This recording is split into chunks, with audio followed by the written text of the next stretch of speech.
किसान के खाते में बैंक में गया और बैंक का कर्जा स्वतः ही माफ होकर के हमारे सांसद, हमारे विधायकगण किसानों के पास सर्टिफिकेट लेकर के पहुंचे थे कि सर्टिफिकेट आपका है अन्नदाता, ये आपका सर्टिफिकेट है, अब आप कर्ज से मुक्त हुए हैं। यानी कर्ज से मुक्त होने का मतलब आपके जीवन में खुशहाली लाना हमारा दायित्व है। उस दायित्व के लिए हम सब आपके साथ जुड़े हुए हैं। भाइयों बहनों, यही तो शासन की मंशा है। याद करिए, जब 2014 में प्रधानमंत्री के रूप में शपथ ग्रहण करने के तत्काल बाद मोदी जी ने इस देश को अपने संबोधन में एक ही बात कही थी। उन्होंने कहा था कि हम लोग इस देश के अंदर गांव के लिए, गरीब के लिए, किसान के लिए, नौजवान के लिए, महिलाओं के लिए बिना भेदभाव के कार्य करेंगे, उसके अनुरूप योजनाएं बनाएंगे। योजना में कोई भेदभाव नहीं हुआ। भारत का नागरिक, 135 करोड़ की आबादी का कोई भी नागरिक शासन की योजनाओं से लाभान्वित हो सकता है। उसकी एक पात्रता तय कर दी, पूरे देश के अंदर से समान रूप से लागू कर दिया गया। प्रधानमंत्री आवास योजना क्या किसी का चेहरा देख करके दिया गया? नहीं। जो पात्रता थी, और इसकी पात्रता जब तय हो रही थी 2011-12 में, तो उस समय न प्रधानमंत्री के रूप में मोदी जी थे, न मुख्यमंत्री के रूप में मैं था, लेकिन पात्रता जो विपक्ष ने तय की वह तो योजनाओं का लाभ गरीबों को, किसानों को, नौजवानों को, महिलाओं को नहीं दे पाया। लेकिन प्रधानमंत्री बनते ही मोदी जी ने वह कार्य करना प्रारंभ कर दिया। चाहे वह आवास की सुविधा हो, शौचालय की सुविधा हो, विद्युत कनेक्शन का है, रसोई गैस का है, आयुष्मान भारत का है, ये सभी योजनाएं तो दी ही। लेकिन अगर किसानों के बारे में ही हम देखेंगे, सॉयल हेल्थ कार्ड से लेकर के प्रधानमंत्री फसल बीमा योजना, प्रधानमंत्री कृषि सिंचाई योजना, वन क्रॉप मोर क्रॉप के साथ, तकनीक के साथ खेती किसानी को जोड़ने, एक एक बूंद पानी की कीमत को समझने, कृषि विज्ञान केंद्रों की एक श्रृंखला खड़ा करने और उसके माध्यम से किसान भाइयों को तकनीक के साथ जोड़ करके उनके खेत की उत्पादन क्षमता को बढ़ाना, लागत को कम करने की तकनीक उन्हें उपलब्ध कराना, ये सभी कार्य तो किए ही गए। कृषि सिंचाई योजना के माध्यम से वे सभी योजनाएं क्रियान्वित होती हुई दिखाई दी जो वर्षों से, दशकों से लंबित पड़ी हुई थी। ये सभी कार्य पूरी ईमानदारी, प्रतिबद्धता के साथ हुआ। और याद करना, स्वामीनाथन आयोग की रिपोर्ट के अनुरूप अन्नदाता किसानों को न्यूनतम समर्थन मूल्य का लाभ भी मिले, यह काम किसी और ने नहीं किया। कांग्रेस ने इसको दबा दिया था रिपोर्ट को, लेकिन प्रधानमंत्री बनते ही मोदी जी ने 2017-18 में एमएसपी हर एक किसान को देने की गारंटी दी और वह भी लागू कर दिया। भाइयों बहनों, लोकसभा चुनाव के पहले जब फरवरी 2019 में प्रधानमंत्री मोदी जी ने किसानों के लिए किसान सम्मान निधि घोषित किया, तो लोग बोलते थे चुनावी सगोफा है, ये चुनावी सगोफा है, ये बागी बाद में वापस ले लिया जाएगा। और अकेले उत्तर प्रदेश में ही अब तक हमारे 2,30,00,000 किसानों को 22,000 करोड़ रुपए से भी अधिक राशि किसानों के खाते में प्रधानमंत्री किसान सम्मान निधि के माध्यम से प्राप्त हुआ है।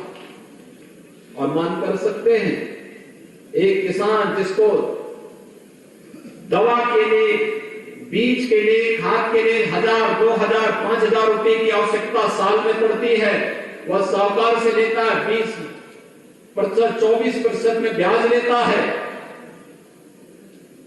आज प्रधानमंत्री मोदी जी ने प्रधानमंत्री किसान सम्मान निधि हर किसान को सालाना 6,000 रुपए हम लोग देंगे। साल की 3 किस्त के आधार पर 2-2 हजार रुपए की 3 किस्त हम देंगे। और अभी 25 तारीख को प्रधानमंत्री मोदी जी फिर से देश के 9 करोड़ किसानों को, जिसमें से 2 करोड़ 30 लाख तो केवल उत्तर प्रदेश के किसान हैं, इन सभी किसानों को प्रधानमंत्री किसान सम्मान निधि की 18,000 करोड़ रुपए एक साथ किसान भाइयों के खातों में देने वाले, सीधे अकाउंट में देने वाले हैं। और यही कारण है कि जब इतने भारी पैमाने पर कार्य हो रहा है तो कुछ लोग जिन्हें विकास अच्छा नहीं लगता वे गुमराह करने का कार्य कर रहे हैं। उन्होंने किसान भाइयों को गुमराह करना प्रारंभ कर दिया है और गुमराह करने के लिए तमाम प्रकार का भ्रम पैदा करना, एक झूठ को बार बार बोलना, जिनको जनता नकार चुकी है वे लोग आज गुमराह करके देश के अंदर माहौल खराब करने का प्रयास करना चाहते हैं। लेकिन भारत की जनता प्रबुद्ध है, जागरूक है। भारत की जनता किसी भी प्रकार के गुमराह में नहीं आई कि उसकी अटूट निष्ठा और उसका अटूट जो विश्वास है वह प्रधानमंत्री मोदी जी पर है। और आज यही कारण है कि बड़े बड़े किसान सम्मेलन के माध्यम से किसान भाई पूरी तरह प्रधानमंत्री मोदी जी का समर्थन करते हुए दिखाई दे रहा है। भाइयों बहनों, यह गुमराह करके कहना कि कृषि कानून लागू होने के बाद एमएसपी समाप्त हो जाएगा, ये पूरी तरह भ्रामक है। प्रधानमंत्री जी ने बार बार कहा है कि एमएसपी समाप्त नहीं होगा, लेकिन उस सब के बावजूद गुमराह करने का प्रयास हो रहा है। मंडी समितियों को समाप्त करने की तमाम भ्रामक सूचनाएं दी जा रही हैं। कोई भी मंडी समाप्त नहीं होने जा रही है, बल्कि मंडियां भी अपना काम करेंगी और मंडी के बाहर भी अगर किसान भाई को अपने द्वारा उत्पादित अन्न की कीमत मंडी से ज्यादा दाम मार्केट के बाहर, मंडी से बाहर मिलता है, देश के किसी कोने में मिलता है, तो हमारा अन्नदाता किसान अपनी उपज को वहां ले जाकर के बेच सकता, उस पर कोई टैक्स नहीं लगेगा। यह अधिकार भी प्रधानमंत्री मोदी जी ने आपको दिया है। भ्रामक प्रचार करने का प्रयास किया जा रहा है कि किसान की खेती पे कब्जा हो जाएगा। कोई कब्जा नहीं करेगा, अन्नदाता किसान के खेत पर कोई कब्जा नहीं कर सकता। ये तो म्यूचुअल अंडरस्टैंडिंग है। दो लोगों के बीच में कॉन्ट्रैक्ट अगर होता है, दोनों की आपसी समझ से होता है।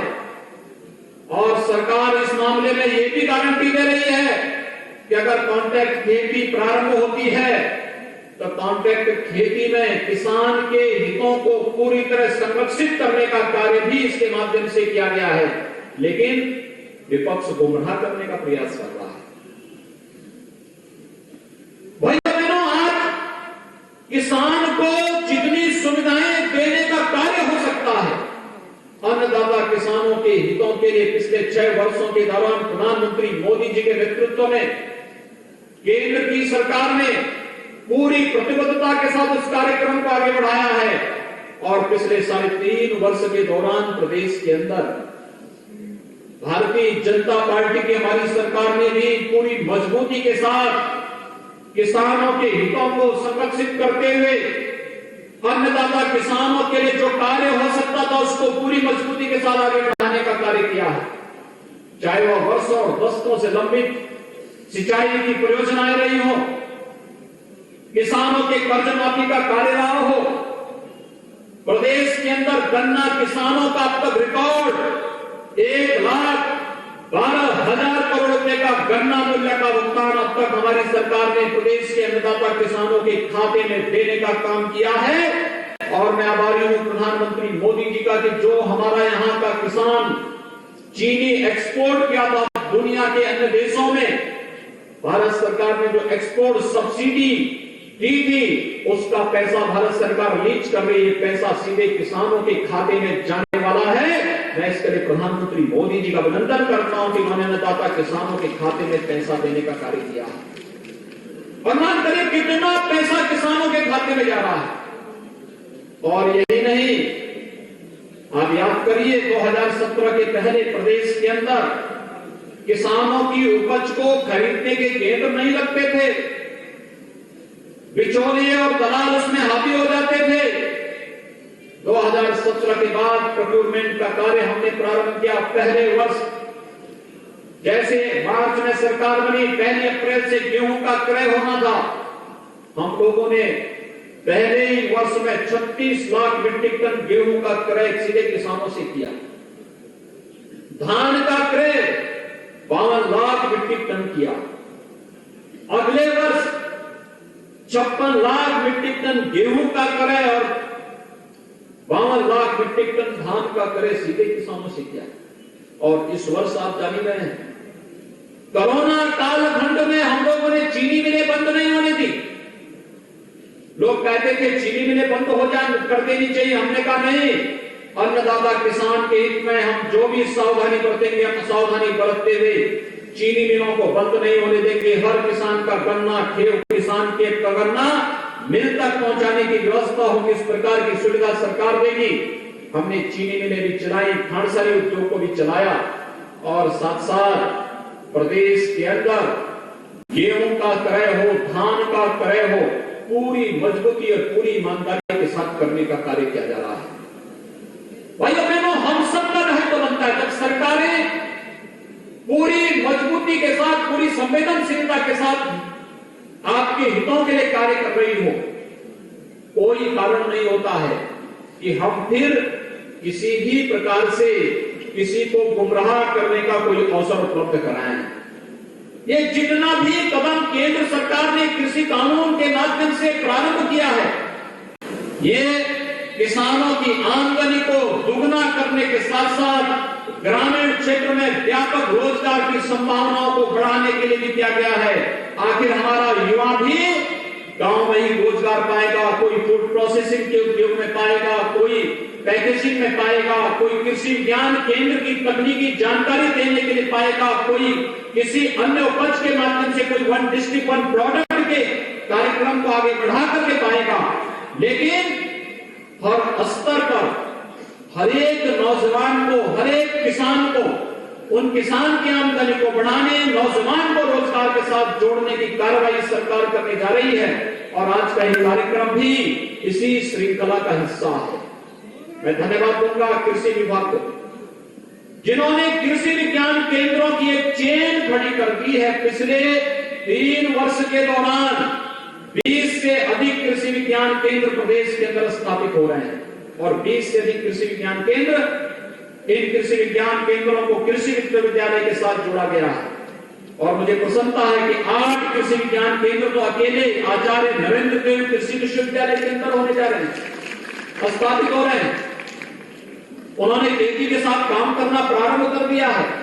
मैं भी देख रहा था कितने बड़े बड़े उनकी प्रदर्शनी जो लगाई गई, प्रदर्शनी में कितने बड़े बड़े बेल उनके द्वारा उगाए जा रहे हैं।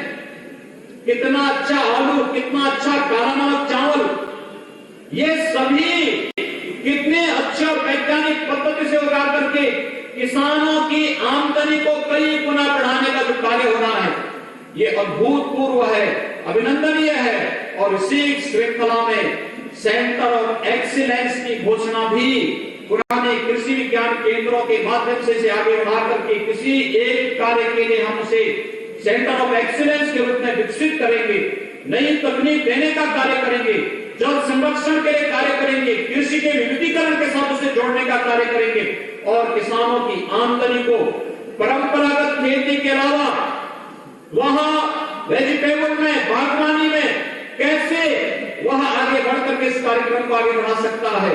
आज इसी दृष्टि से यह कार्यक्रम यहाँ पर है। मैं आप सभी अन्नदाता किसानों से अनुरोध करूंगा, आप जब इस कार्यक्रम के बाद बाहर निकलेंगे, प्रदर्शनी का अवलोकन जरूर करिएगा। बहुत अच्छी प्रदर्शनी है, कृषि प्रदर्शनी भी है और कृषि प्रदर्शनी के साथ साथ वहां पर कृषि से संबंधित तमाम प्रकार की जानकारियां भी शासन के स्तर पर, विश्वविद्यालय के स्तर पर कौन कौन से कार्यक्रम चल रहे हैं, इन सब की जानकारी भी वहां पर उपलब्ध कराई गई है। मैं अभिनंदन करूंगा उन प्रगतिशील किसानों का, जिन्होंने अपने स्तर पर भी कृषि क्षेत्र में नया शोध और नया कार्य करते हुए लोगों के लिए मानक तैयार किए हैं। बहुत अभिनंदनीय कार्य हमारे किसान बंधुओं ने किया है, प्रगतिशील किसानों ने किया है और हमारे बाराबंकी के मान्य सांसद यहाँ बैठे हैं, हमारे बाराबंकी में तो बहुत सारे प्रगतिशील किसान हैं, अयोध्या में बहुत सारे प्रगतिशील किसान हैं। और मैं चाहूंगा कृषि विभाग और साथ साथ विश्वविद्यालय और कृषि विज्ञान केंद्र इन सभी लोगों को आगे बढ़ाने की प्रक्रिया के साथ जुड़े और इनके प्रदर्शनी के माध्यम से इन्हें आगे बढ़ा करके इन्हें प्रोत्साहित करते हुए अन्य लोगों के लिए इसका मानक तैयार करने का कार्य करेंगे। मुझे विश्वास है जो कार्यक्रम आज यहाँ पे प्रारंभ हो रहा है, यह आने वाले समय में किसानों को और भी खुशहाल करने का कार्य करेगा। आज के इस अवसर पर जब एक साथ यहाँ पर किसान सम्मेलन और कृषि प्रदर्शनी का एक भव्य आयोजन किया गया है, आप सभी इन योजनाओं का लाभ लेकर के यहाँ पर आचार्य नरेंद्र देव कृषि विश्वविद्यालय, इससे संबद्ध जितने भी कृषि विज्ञान केंद्र, इन सभी योजनाओं के बारे में जानेंगे, सीखेंगे। यह एक कार्यक्रम हम सबको यहाँ पर देखना होगा।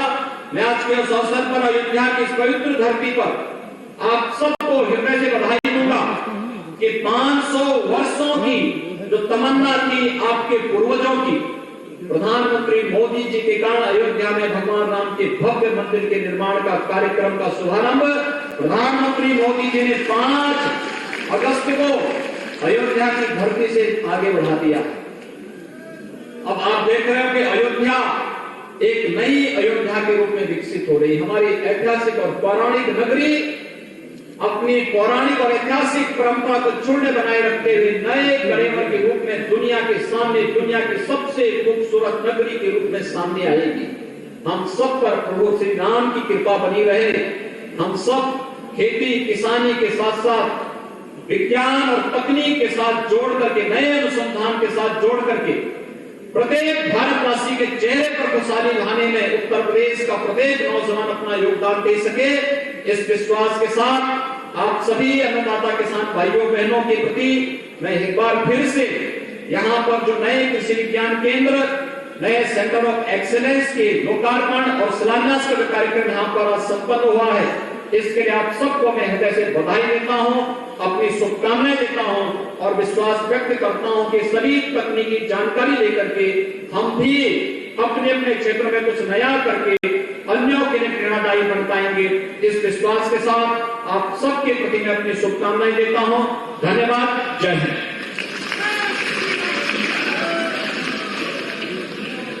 माननीय कृषि शिक्षा राज्य मंत्री श्री राघव सिंह राजू निवेदन है कि धन्यवाद ज्ञापन करें।